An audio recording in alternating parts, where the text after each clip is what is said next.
News ಅವರಿಗೆ ಮತ್ತೊಮ್ಮೆ ಸ್ವಾಗತ. ಇಲ್ಲಿ ತನಕ ಸಾಕಷ್ಟು ಮಾತಾಡಿದ್ದೀವಿ. ಬಿ ಆರ್ ಪಾಟೀಲ್, ಅಶ್ವಥ್ ನಾರಾಯಣ್ ಮತ್ತು ಸುದರ್ಶನ್ ನಮ್ಮ ಜೊತೆಗಿದ್ದಾರೆ. ಅವ್ರ ಜೊತೆಗೆ ಇನ್ನಷ್ಟು ನಾನು ಮಾತಾಡ್ತೀನಿ. ಆದರೆ ಅದೆಲ್ಲದರ ಜೊತೆಗೆ ರಾಜ್ಯಪಾಲರ ಭಾಷಣದ ಬಗ್ಗೆ ಇಲ್ಲಿ ತನಕ ಚರ್ಚೆ ಆಯಿತು. ಈಗ BJP ಒಳಗೆ ಏನು ನಡೀತಾ ಇದೆ ಅದ್ರ ಬಗ್ಗೆ ಚರ್ಚೆ ಆಗಲೇಬೇಕು. ಈಗಾಗಲೇ ಆರಂಭದಲ್ಲಿ ಅಶ್ವಥ್ ನಾರಾಯಣ್ ಇದಕ್ಕೆ ಸಂಬಂಧಪಟ್ಟಂಗೆ ಉತ್ತರ ಕೊಟ್ಟಿದ್ದಾರೆ. ಬನ್ನಿ, ಬಿ ಆರ್ ಪಾಟೀಲ್ ಇದ್ರ ಬಗ್ಗೆ ಏನು ಹೇಳ್ತಾರೆ ಕೇಳೋಣ. ಪಾಟೀಲ್ರೇ, ಈಗ ಈ ಥರ ಇವತ್ತೇನು ಚರ್ಚೆ ಆಗಿದೆ ಅಂತ ಒಂದು ಹೊರಗಡೆ ಬಂದಿದ್ದ ವಿಷಯ, ಈವರೆಗೂ ಅನೇಕ BJP ನಾಯಕರಿಗೆ ಒಳಗೊಳಗಿದೆ, ನಾಯಕರಿಗೂ ಇದೆ.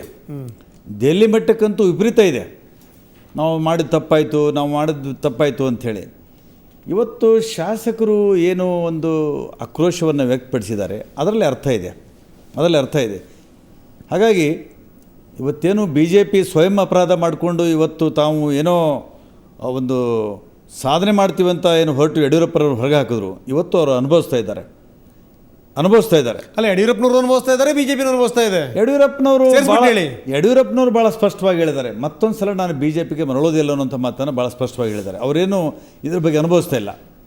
ಆಮೇಲೆ ಯಡಿಯೂರಪ್ಪನವರಿಗೆ ಒಂದು ಧೈರ್ಯ ಇದೆ, ಅದೊಂದು ಸಾಮರ್ಥ್ಯ ಇದೆ. ಅವರು ಈ ಥರ ವಿರೋಧ ಪಕ್ಷದಲ್ಲಿ ಅನೇಕ ಸಮಸ್ಯೆಗಳನ್ನು ಎದುರಿಸಿದ್ದಾರೆ. ಹಾಗಾಗಿ ಯಡಿಯೂರಪ್ಪನವ್ರಿಗೇನು ಪ್ರಾಬ್ಲಮ್ ಇಲ್ಲ. ಇದು ಉದ್ದೇಶ ಈಡೇರಿದೆ ಹಾಗಾದರೆ ನಿಮ್ಮದು, ನಿಮ್ಮ ನಾಯಕರದು? ಇಲ್ಲ, ಉದ್ದೇಶ ಏನು, ನಾವೊಂದು ಪ್ರಾದೇಶಿಕ ಪಕ್ಷ ಮಾಡಬೇಕು ಮತ್ತು ಯಾರು ಯಡಿಯೂರಪ್ಪನವರಿಗೆ ತೊಂದರೆ ಕೊಟ್ಟಿದ್ದಾರೆ ಅಂಥವ್ರಿಗೆ ಪಾಠ ಕಲಿಸ್ಬೇಕಾದಿತ್ತು, ಪಾಠ ಕಲಿಸಾಗಿದೆ. ನಾವು ಅದರಲ್ಲಿ ಯಶಸ್ವಿಯಾಗಿದ್ದೀವಿ ಪ್ರಯೋಗದಲ್ಲಿ.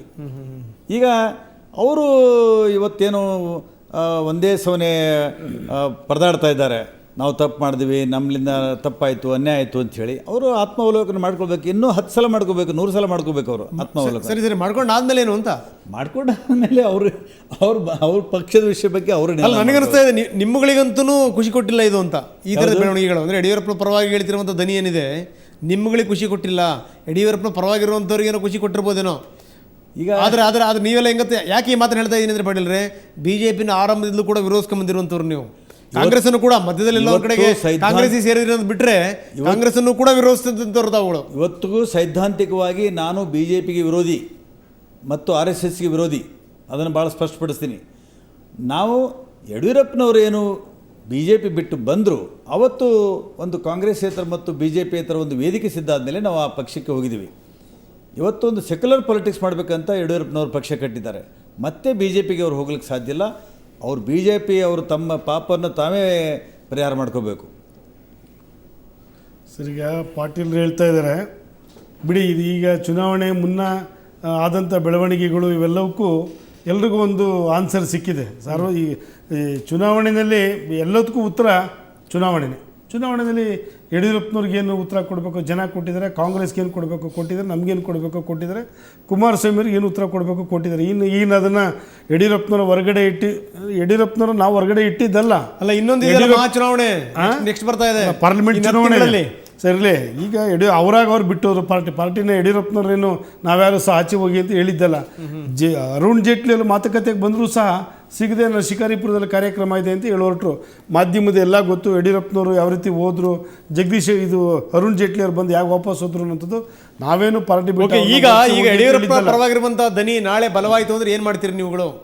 ಯಡಿಯೂರಪ್ಪನವರ ಪರವಾಗಿರುವಂಥ ದನಿ ಅಂದರೆ ನಿಮ್ಮ ಪಕ್ಷದೊಳಗೆ ಯಡಿಯೂರಪ್ಪನವರ ಪರವಾಗಿರುವಂಥ ದನಿ ನಾಳೆ ಬಲವಾದರೆ ಏನು ಮಾಡ್ತೀರಿ ಸರ್? ಈಗ ನಮ್ಮಿಂದ ಒಂದೇ ಸಲ ಇಡಿಗಂಟಾಗಿ 20 ಜನ ರಾಜೀನಾಮೆ ಕೊಟ್ಟವರಲ್ಲ ಶಾಸಕರು, ಒಬ್ಬರೂ ಗೆಲ್ಲಿಲ್ಲ. 20 ಜನ ಶಾಸಕರು ರಾಜೀನಾಮೆ ಕೊಟ್ಟೋದಂತೂ ಒಬ್ಬ ಶಾಸಕ ಗೆದ್ದು ಬರಲಿಲ್ಲ. KJPಯಿಂದ ಕ್ಯಾಂಡಿಡೇಟ್ ಆಗಿ ನಿಂತರು. ಎಷ್ಟು ಜನ ಉದಾಸಿ ಅಂತ ಸೀನಿಯರ್ ಲೀಡ್ರು, ಪ್ರಬಲವಾದಂಥ ಖಾತೆ ಇಟ್ಕೊಂಡಿದ್ದಂಥ ಉದಾಸಿಯವರು ಸಹ ಸೋತಿದ್ದಾರೆ ಅಲ್ಲಿ ಆ ಜಿಲ್ಲೆಯಲ್ಲಿ. ರೇಣುಕಾಚಾರ್ಯ ಸೋತಿದ್ದಾರೆ. ಶೋಭಾ ಅವರು ಕ್ಷೇತ್ರವನ್ನು ಬದಲಾವಣೆ ಮಾಡ್ಕೊಂಬಂದರು. ಯಡಿಯೂರಪ್ಪನವರ ಪ್ರಭಾವಿ ಆಪ್ತರವರು ಶೋಭಾ ಅವರು ಸಹ ಸೋತಿದ್ದಾರೆ, 3rd ಪ್ಲೇಸ್ಗೆ ಹೋಗಿದ್ದಾರೆ. ಅವರಲ್ಲೂ ಸಹ ತಮಿಳು ಇದೆ ಸರ್, ನೀವು BJP ಬಿಟ್ಟು ನಿಮ್ಮನ್ನು ಕರ್ಕೊಂಬಂದಿದ್ದು, ನಾವು ನಿಮ್ಮನ್ನು BJP ಬಿಡಿಸಿದ್ದು, ಎಲ್ಲೋ ಒಂದು ಕಡೆ ನಾವು ಬಿಟ್ಟು ಬಂದಿದ್ದು ತಪ್ಪಾಗಿದೆ ಅಂತ ನಿದ್ದೆಗಳು ಮಾಡ್ತಾರೆ ಎಷ್ಟೋ ಜನ ಶಾಸಕರುಗಳು. ಇದು ಅವ್ರಿಗೂ ಗೊತ್ತಿದೆ ಅದ್ರದ್ದು. ನಮ್ಮದು ಮಾತ್ರ ಸರ್, ನಮ್ಮ ನ್ಯಾಷನಲ್ ಪಾರ್ಟಿ ನಾನೇ ಬಿಡ್ತೀನಿ ಸರ್, ನಾವು 2 ಸೀಟಿಗೆ ಬಂದಿದ್ದೀವಿ, 4 ಸೀಟ್ ತೊಗೊಂಡಿದ್ದೀವಿ, 40 ಸೀಟ್ ತೊಗೊಂಡಿದ್ದೀವಿ, ಬೇರೆ 100 ಸ್ವಾಮಿ, ಸೀಟ್ ಬಂದಿದ್ದೀವಿ. ಅದು ಹಿಂದಿನ ನಮ್- ಬೇರೆ. ಸರ್ ನೀವು ನಮ್ಗೆ 83 ಕತೆ ಹೇಳ್ಬೇಡಿ ಸರ್ ನಮ್ಗೆ ಇದ್ರಲ್ಲಿ ಏನೂ ಅನ್ಸೋದಿಲ್ಲ ಸರ್. ಇವಾಗ 18 ಇದ್ದಿದ್ದು ಬೇರೆ ಸರ್ ಈಗ ಎಲ್ಲಿಗೆ ಬಂದಿದ್ದೀರಿ ನೀವು? ಸರ್ ಇವತ್ತು ನಾವು 40ಕ್ಕೆ ಬಂದಿದ್ದೀವಿ, ಇಲ್ಲ ಅಂತಲ್ಲ. ನಾವು ಇದನ್ನು ನಾವು ಟೇಕ್ ಆಫ್ ಆಗ್ತೀವಿ, ತೊಗೊಳ್ತೀವಿ.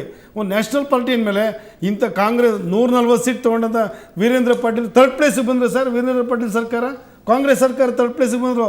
ಲಾಟ್ರಿ ಮುಖಾಂತರ ಅಪೋಸಿಷನ್ ಪ್ಲೇಸಿಗೆ ಬಂದರು ಕಾಂಗ್ರೆಸ್ ಅವರು, ಮತ್ತೆ ಅಧಿಕಾರಕ್ಕೆ ಬರಲಿಲ್ವಾ? ಇವೆಲ್ಲ ನ್ಯಾಷನಲ್ ಪಾರ್ಟಿಗೆ ಪಾಸಿಟಿವ್ ನೆಗೆಟಿವ್ ಇದ್ದೇ ಇರ್ತದೆ. ಅಂದ್ರೆ ಅಲ್ಲ, ನೀವು ಒಪ್ಕೋತಿರಲ್ಲ ಎಲ್ಲೋ ಒಂದ್ ಕಡೆಗೆ ಯಡಿಯೂರಪ್ಪನವ್ರ ಪರವಾಗಿರುವಂತ ಒಂದು ಮನೋಭಾವನೆ ನಾಯಕರುಗಳಲ್ಲಿದೆ ಸರ್ ಇಲ್ಲಿ ಇಲ್ವಾ? ಸರ್ ನಿಮ್ಗೊಂದು ಪ್ರಶ್ನೆ ಇದೆಯಾ ಅಲ್ವಾ ಹೇಳ್ಬಿಡಿ. ಸರ್. ಇಲ್ಲ ಸರ್, ನಿಮ್ಗೊಂದು ಪ್ರಶ್ನೆ ಕೇಳ್ತೀನಿ. ಯಡಿಯೂರಪ್ಪನವ್ರ ಪಾರ್ಟಿಲಿದ್ದಾಗ ಕೆಲವ್ರ ಬಗ್ಗೆ ಕೆಲವು ಬಂದಂಥ ವಿಚಾರಗಳ ಮೇಲೆ ಏನ್ರ ನಿಮ್ಮಲ್ಲಿ ಹೈಕಮಾಂಡು ಏನು ಅವ್ರ ಮೇಲೆ ಒಂದು ಆಕ್ಷನ್ ತಗೊಳ್ಳಿಲ್ವಾ ಅಂತೀರಾ? ಮತ್ತೆ ನೀವೇ ಪ್ರಶ್ನೆ ಇಲ್ಲ ಸರ್, ದಯವಿಟ್ಟು ಮೊನ್ನೆ ಗೆದ್ದಿರುವಂತ ನಾಯಕರುಗಳು ಮಾಜಿ ಸಚಿವ CT ರವಿ ಹೋಗಿ ಭೇಟಿ ಮಾಡ್ಕೊಂಡ್ ಬರ್ತಾರೆ, ಮಾತುಕತೆ ಮಾಡ್ಕೊಂಡ್ ಬರ್ತಾರೆ. ಯಾಕೆ ಸ್ವಾಮಿ, ಏನು ಇಲ್ದೇನೆ ಹೋಗಿ ಬಂದ್ಬಿಡ್ತಾರ?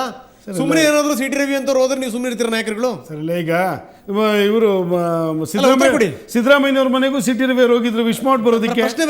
ಚುನಾವಣೆ ಸಂದರ್ಭದಲ್ಲಿ, ಸೋತಂತ ಸಂದರ್ಭದಲ್ಲಿ, ಗೆದ್ದಂತ ಸಂದರ್ಭದಲ್ಲಿ ಹೋಗಿ ವಿಶ್ ಮಾಡಿ ಬರ್ತಾರೆ, ಮಾತಾಡ್ಕೊಂಡ್ ಬರ್ತಾರೆ. ಪಾಟೀಲ್ ಇವರೇ ಹೇಳ್ಬೇಕು. ಸಿದ್ದರಾಮಯ್ಯನವ್ರ ಮನೆಗೆ ಹೋದಂಥ ಸಂದರ್ಭ ಬೇರೆ, ಅವರು ಮುಖ್ಯಮಂತ್ರಿಯಾಗಿ ನೀವೇ ಹೇಳಿ ಸರ್ ಎಂತ ಬಂದಿದ್ರು ಅಂತ. ಅಭಿನಂದನೆ. ಒಂದು ಸಂಸದೀಯ ಪರಂಪರೆಯಲ್ಲಿ ಒಂದು ವಾತಾವರಣ ನಿರ್ಮಾಣ ಮಾಡೋದಕ್ಕೆ ಅಭಿನಂದನೆ ಸಲ್ಲಿಸೋದು ಸಾಮಾನ್ಯವಾದಂಥದ್ದು, ಇದು ಅಲ್ಲಿ ತಪ್ಪೇಲಲ್ಲ.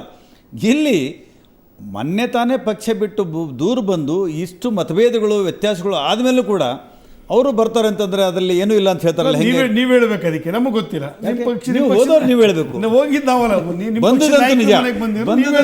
ಹೋದವ್ರು ನೀವು ಹೇಳ್ಬೇಕು. ನಾನು ಫೋನ್ ಮಾಡಿ ಕೇಳಿದೆ, ಏನು ರವಿ ಈ ಥರ ಟಿವಿನಲ್ಲಿ ಬರ್ತದೆ? ಇಲ್ಲ, ಸೌಜನ್ಯ ಭೇಟಿ ಅಶ್ವತ್ಥ ಅಷ್ಟೇ, ನಾನು ಬೇರೆ ಇನ್ನೇನಕ್ಕೂ ಹೋಗಿರಲಿಲ್ಲ. ಸೌಜನ್ಯ ಭೇಟಿ ಹೋದೆ, ಮಾತಾಡ್ಸ್ಕೊಂಡು ಬಂದೆ. ಚುನಾವಣೆ ಸಂದರ್ಭದಲ್ಲಿ ಇವೆಲ್ಲ ಸಹಜ, ಸೋತಿರೋದು ಗೆದ್ದಿರೋ ಬಗ್ಗೆ ಒಂದು 5 ನಿಮಿಷ ಮಾತಾಡ್ಕೊಂಡು ಬಂದ್ವಿ, ಅಷ್ಟು ಬಿಟ್ಟು.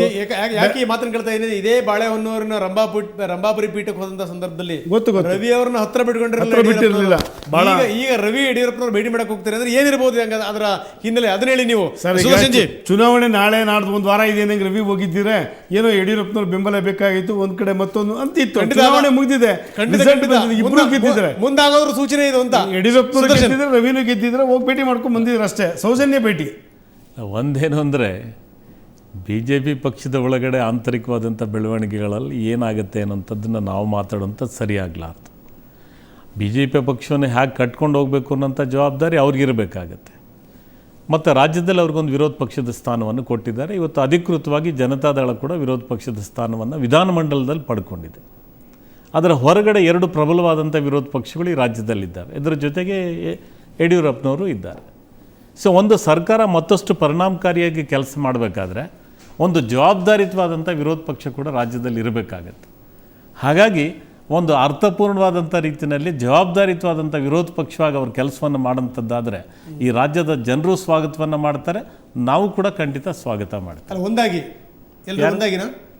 3 ಬಾಗಿಲಾಗಿದೆ ಅವ್ರದ್ದು, 3 ಬಾಗಿಲು ಇಟ್ಕೊಂಡಿದ್ದಾರೆ. ಒಂದೇ ಬಾಗಿಲು ಆಗ್ತೀವಿ ಅನ್ನೋ ಹೇಳೋದಾದರೆ ಅದು ಅವರಿಗೆ ಸಂಬಂಧಪಟ್ಟಂಥ ವಿಷಯ ಅಲ್ವಾ? ನಿಮಗಂತೂ ಏನು ತೊಂದರೆಗಳಿಲ್ವಲ್ಲ ಈಗ ಸದ್ಯಕ್ಕೆ?